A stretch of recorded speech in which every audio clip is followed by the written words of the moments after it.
श्री सीताराम शिखा अवस्थी के चैनल में आप सभी का स्वागत है। मैं हूँ शिखा अवस्थी। अगहन मास शुक्ल पक्ष की एकादशी मोक्षदा एकादशी के नाम से जानी जाती है।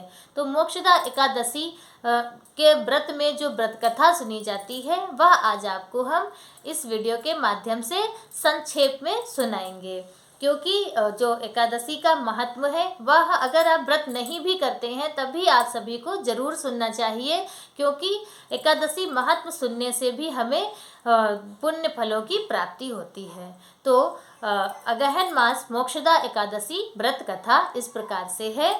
भगवान श्री कृष्ण से धर्मराज युधिष्ठिर कहते हैं कि हे श्री कृष्ण, आपने हमें सभी एकादशियों के विषय में बतलाया है, अब आप कृपा करके हमें अगहन मास के शुक्ल पक्ष की एकादशी के विषय में बतलाइए कि इस एकादशी में कैसे व्रत करना चाहिए, किसकी पूजा अर्चना करनी चाहिए और इस व्रत को करने से हमें किन किन पुण्य फलों की प्राप्ति होती है।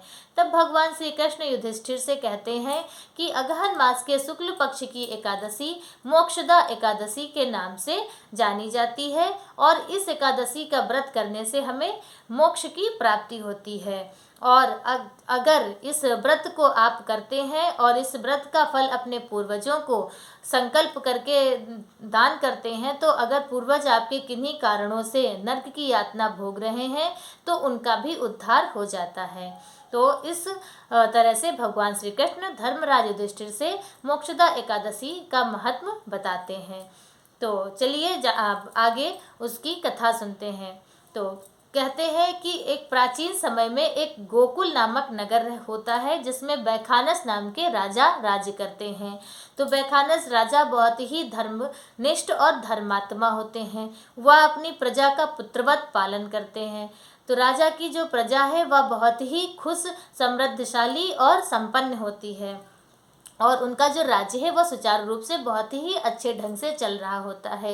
लेकिन एक दिन बैखानस राजा स्वप्न में देखते हैं कि उनके पिता नरक की यातना भोग रहे हैं और बहुत ही उनके ऊपर उनके जो कर्म हैं उनकी वजह से उन्हें नरक में बहुत ही यातनाओं का भोग भोगना पड़ रहा है। तो वह राजा जब सुबह उठते हैं तो बहुत ही बेचैन होते हैं, बहुत परेशान होते हैं, उन्हें कुछ भी अच्छा नहीं लगता है। तब वह उनके राजा के राज्य में वेद पाठी ब्राह्मण भी रहते हैं, ज्योतिषी भी रहते हैं, तो वह सभी को बुलाते हैं अपने दरबार में और फिर अपने स्वप्न के विषय में बताते हैं कि उन्होंने इस तरह से स्वप्न देखा है कि उनके पिता उनसे नरक से उद्धार करने के लिए कह रहे हैं और वह नरक में बहुत ही ज़्यादा भोग भोग रहे हैं। तो जो ब्राह्मण होते हैं वह राजा से कहते हैं कि तुम्हारी इस समस्या का समाधान पर्वत नामक मुनि है वह ही कर सकते हैं, तो आप उनके पास जाएं और अपनी शंका का समाधान वहाँ से पूछें, अपने प्रश्न का उत्तर उनसे पूछें, तो वह आपकी इन प्रश्नों का उत्तर जरूर देंगे और कोई ना कोई हल अवश्य बताएंगे। तब राजा वहीं पास ही में पर्वत नामक ऋषि रहते हैं, वहाँ पर जाते हैं, जो कि ऋषि जो पर्वत ऋषि नामक ऋषि मुनि हैं, धर्मात्मा हैं, वह उन्हें बहुत ही ज़्यादा ज्ञान होता है, पिछले जन्मों का भी वह ज्ञान अपने योग के द्वारा कर लेते हैं। तो जब वह जाते हैं राजा फिर उन्हें दंडवत प्रणाम करते हैं।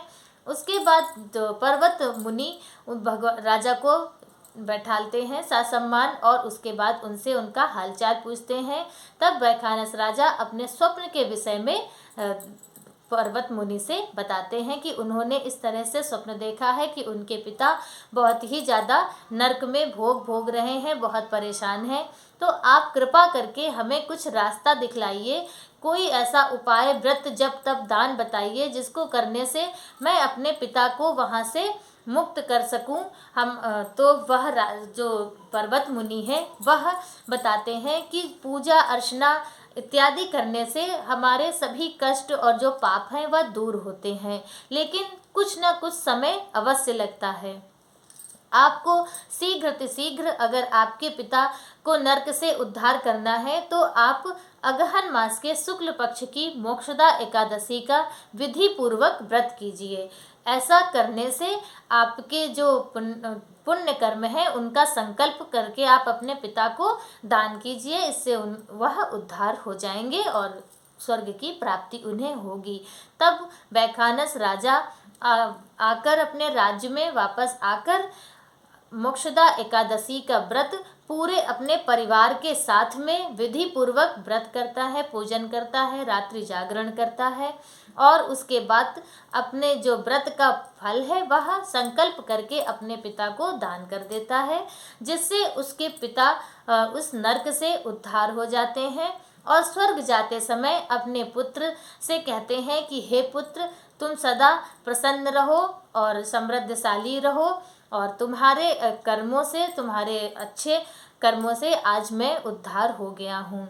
तो इस तरह से मोक्षदा एकादशी का जो व्रत महात्म है उसको सुनने से भी वाजपेय यज्ञ का फल प्राप्त होता है और मोक्षदा एकादशी व्रत जो है वह उसका जो महात्म है वह इस तरह से पूर्ण होता है।